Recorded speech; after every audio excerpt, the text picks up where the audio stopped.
Grandpa who? Grandma going to the house. And you lost them?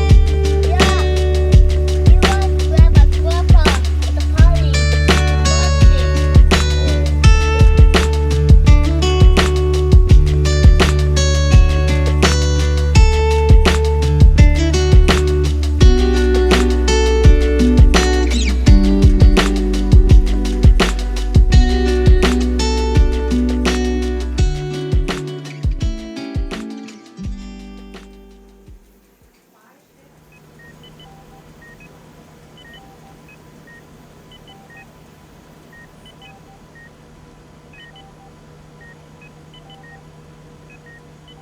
Charlie is our incredible, super sweet, always fun, 99% of the time happy kid. Everything he does is just full of life, full of happiness. He's one of the funnest kids you could ever be around.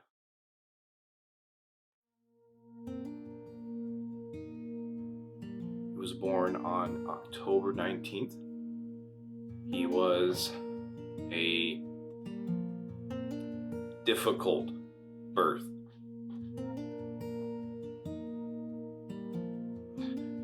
Charlie was born, for lack of a better way of saying it, dead. We had a doctor that was fantastic. He got into trouble.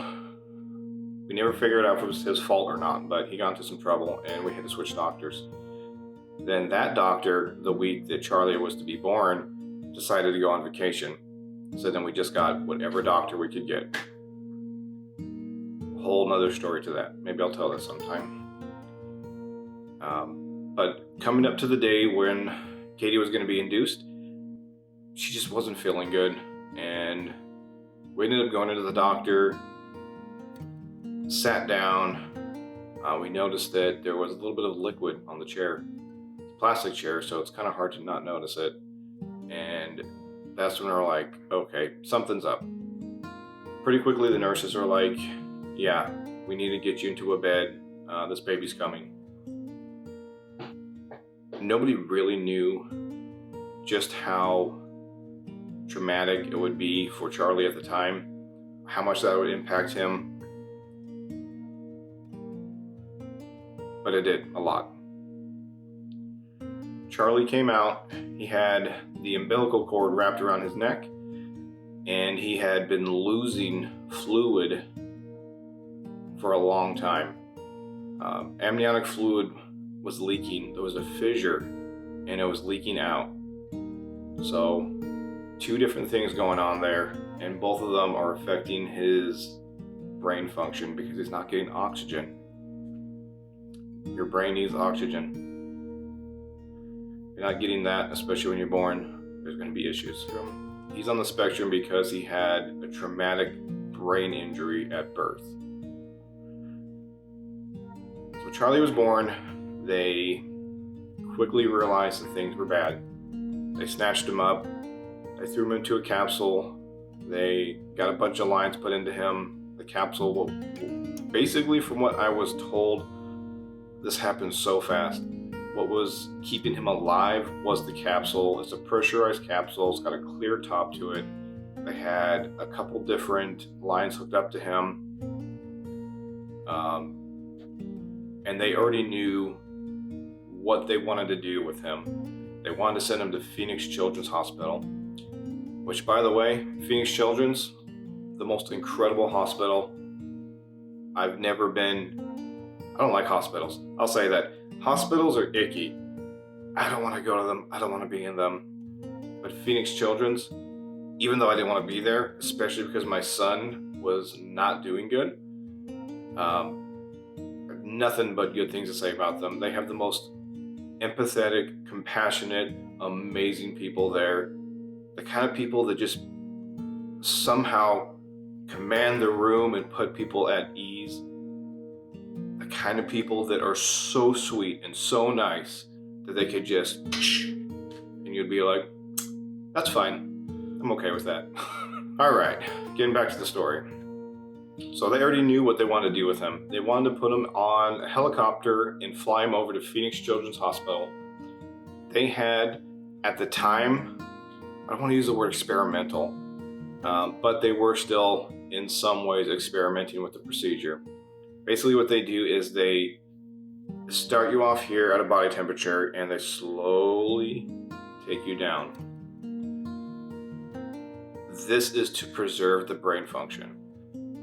While they're doing this, they're transfusing blood, oxygenated blood. Can't say that word. And this is giving the body and especially the brain time to heal. And they had him 4 or 5 days doing this in a capsule. And the plan was to eventually raise his body temperature and see how he was doing, because they just needed to give him time to heal and see what that would do. And that was hard. That was a very hard time. You're not the only one there in the NICU at Phoenix Children's. There's a bunch of other babies and parents. And during that time, you talk to other parents and you see their kids and you hope and pray for the best. And then a baby leaves. And you don't know what happened. You just see parents crying. And you can figure it out on your own. And over time, the NICU gets empty and not in a good way. Came down for to weigh him. Oh, Yeah. Like 101 toys and blankets. So let's make sure you get it all off. It's the vampire dog to fly over the hill and far away. Mama duck said quack, quack, quack, quack. And that's on the fly wheel a duck came back. The end. Just like that. See, like that. In Boat. Oh. and And I will eat them for a goat. llama llama. Play, but how are we going to get down? This is Sydney Upper House toys, but how are they going to get down?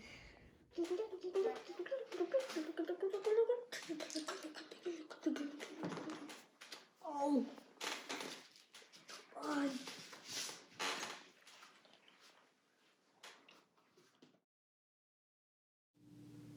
What's Charlie like now? He's like any other kid. He goes to school. He rides the bus. He takes tests at school. He's been doing a great job lately, passing all the spelling tests with 100%. He is full of emotion. He cries, he laughs, he has fun. It just takes him longer to do certain things. Instead of doing things at the same age as other kids, he just does it a little bit later. As a parent, you're always looking forward. Sometimes you just want to stay right where you're at. You get to keep Charlie at a certain age longer than most kids. And if I'm being honest, it's been pretty fun. But at the same time, I can't wait for him to grow up. Can't wait to see what kind of man he's going to be. And I know he's going to be a great man.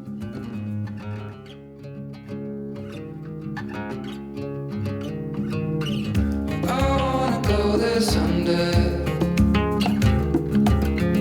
I know we're going somewhere into the danger zone. It all points right to that. I set myself aside, lead the way on this trial. If you don't know the way, we can stop and make a change. I know